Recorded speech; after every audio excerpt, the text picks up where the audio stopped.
What's going on today, guys? Welcome back to Sacred Jedi Texts. We are on Chapter 30 of Timothy Zahn's Heir to the Empire. If you are just now finding this series and you're not caught up or something else like that, I will have the entire playlist linked in the information icon at the top of the screen right now. So go ahead, click it, get caught up with us. It's been a great journey so far into this book. We're here at the end. I'm excited to jump into this chapter, and so we're just going to get right into it. First, make sure that you're subscribed and leave a like on the video, and let's go ahead and get into today's chapter. So Chapter 30 starts out in Card's point of view. He is walking into the middle of Hilliard City where all of the fighting has just taken place and is amazed that one man alone could bring down the archway like that. He tells Aves to take Mara and go back to the base to start getting it ready for evacuation. As soon as Thrawn hears what has happened, he will be back quickly, and they will need to be gone once that happens. He tells Aves not to let Mara near the Millennium Falcon or Luke's X-Wing, and Aves obeys, turning and leaving. Card then sees Han and Luke putting Lando on a stretcher and lifting him into a ship. He's in pretty rough shape. Han says that Lando will be alright, but that he needs more medical assistance than what the Falcon has to offer, and Card says that it could have been worse, and Han agrees that it could have been a lot worse. Han says that he owes Card, and Card asks if he is still going to get the ship on Abridged out of impoundment for him. Han says that he told him he would, and Card tells him to just leave it there and that someone will pick it up. Card then looks to Luke and says that it was an interesting but unorthodox trick that he pulled. Luke says that it got the job done, and Card says that it saved many of his people's lives, indicating that Luke is officially free to go. Han says that they will be leaving as soon as they can get Luke's X-Wing hooked up to the Falcon for towing, and just as they are about to lift off and head back to Card's base, Card asks Han for one more thing. He says that their evacuation will be a lot easier and faster if they have a cargo ship, and asks if Han has one lying around somewhere. Han says that he remembers telling Card that the New Republic doesn't even have enough cargo ships for its basic needs, and Card tells him that a loan would do just fine, that he'll get the ship back in just a few days after they get everything off and wherever they're going next. And maybe they could just send a stripped-down Mon Calamari Star Cruiser. That would help greatly. That'd be just fine. And Han tells him that he'll see what he can do. Han and Luke then blast off in the ship, and Card thinks to himself that when the ship gets there, he can just steal it from the New Republic and maybe even offer it to Thrawn as a gift. But he quickly knows better than that. He knows that Thrawn will be back and will be coming for blood, that nothing will be able to change that. It then tells us that for the first time ever, Card feels genuine fear. He then turns toward Hilliard City, noting to himself how much he will really miss his base, and the planet, and the forest, and everything around, and he gives the city one last look, knowing that he will never see it again. The point of view then switches over to Luke's for a few pages. He and Han are back in the Falcon, the X-Wing is hooked up and ready to be towed, and they are leaving Merkur. After they take off and get up to a certain level, Luke can almost feel his life returning to him. Because of the Salamiri, he felt so much different, but now that he is away from them, it's like he's returning to his actual self. And I feel like it's important to note real quick that Luke looks at the radar and sees that they're 12 kilometers above the base of the planet, so that tells you just how far the Salamiri's power can reach, how far they are able to contain the force within someone. When there's a lot of them together, they were all able to kind of create this network, I guess you would say. And so with all of them together, it spread in a 12-mile radius, so that's pretty crazy. Luke asks if Han is expecting company, and Han says that they never know, that one of the other chariots might think a suicide run would be easier than having to report back to the Grand Admiral. Luke questions Han, saying that he thought they'd accounted for all of the Grand Admirals after the Battle of Endor, and Han says that he thought so too, but that they must have missed one, and that this one has been running the Empire ever since. Luke asks if Han got a name, but Han says no.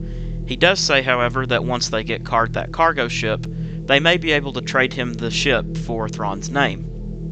Luke formally thanks Han for coming and saving him, and Han tells him that it's no problem, and then starts joking around with Luke about how horrible he looks with his face still swollen and everything like that. Luke tells him that Mara said that it would go away in a little while, and Han then asks about Mara.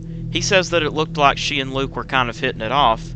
Luke says not to count on it, that she actually wants to kill him. Han asks why, and when Luke is about to tell him exactly what Mara's backstory is, what she told him about being the Emperor's hand and stuff, he stops and keeps it to himself.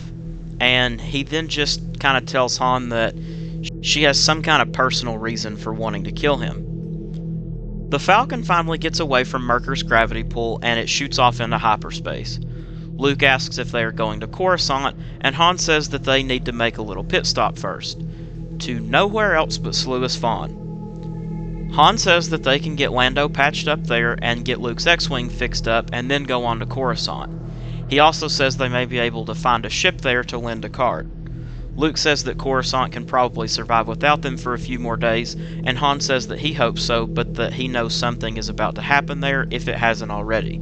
And that what he's referring to is the stuff between Akbar and Thalia. Luke says they maybe shouldn't worry about Sluis Fawn, but Han says that he wants to get Lando taken care of and get the X-Wing in good condition. He then tells Luke that when they get back to Coruscant, they're going to hit the ground running, so Luke needs to enjoy Sluis Fawn as much as he can, that it will probably be the only peace and quiet he will get for some time. And we as the reader know that that is obviously the furthest thing from the truth.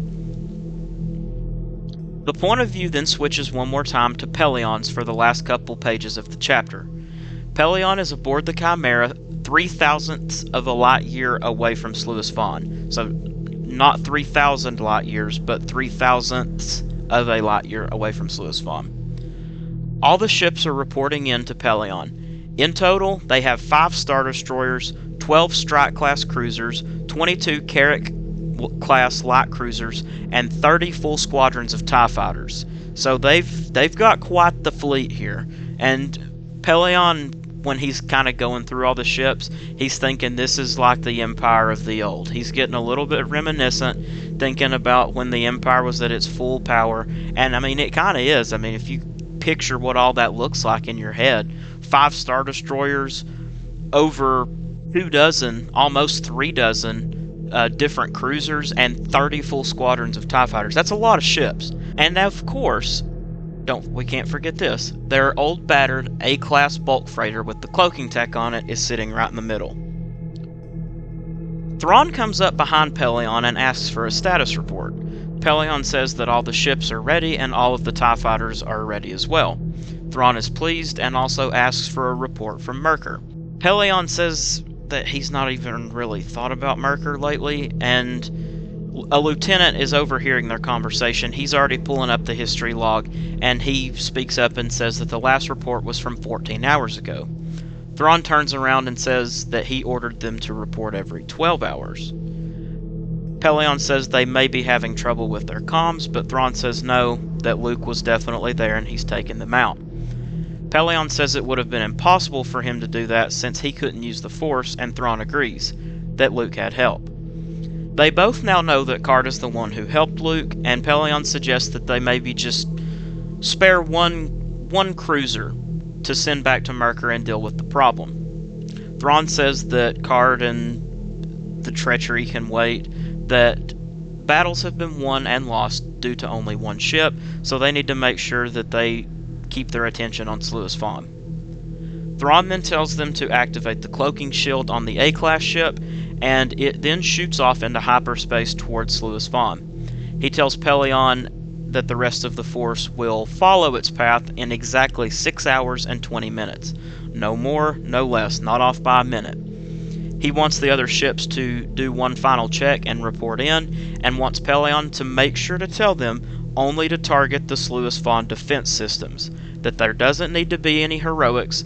The goal here is to gain ships, not lose them. Pelion agrees, and Thrawn tells him to relay one last message to the rest of the fleet, that the Empire's final victory over the rebellion begins here. So that does it for Chapter 30 of Heir to the Empire. It wasn't a long chapter, it wasn't a short chapter, and it's kind of this calm before the storm, I guess you would say. Without getting into any spoilers, chapter 31, which there's only 32 chapters in the book, chapter 31 is 18 pages long, and I think that will be the longest chapter that we will have read so far. So, I mean, that's obviously where the climax of the book is going to take place. We've kind of been in the climax for the last few chapters, especially since Luke and Han got reunited and all that stuff on Merkur happened. But this was kind of a little bit of a calm before the storm chapter, and the storm will obviously happen in chapter 31. But a lot of interesting stuff in this chapter, a lot of great setup for what is to come in this little climax that we have in book one. Obviously, it's not the big climax because we still have two more books left, but we'll be getting to those shortly. Book two will be starting up in just a couple of videos. I hope that you have enjoyed Heir to the Empire so far. Make sure that you're subscribed. Make sure to leave a like on the video. Comment and tell me if you've enjoyed this, if you haven't, any suggestions on what to do in the future with this Abridged series. I'm open to any kind of suggestions, any kind of tips. But I thank you all for spending some time with me. I hope that you've enjoyed it. Make sure to sub, leave a like, and keep reading Star Wars.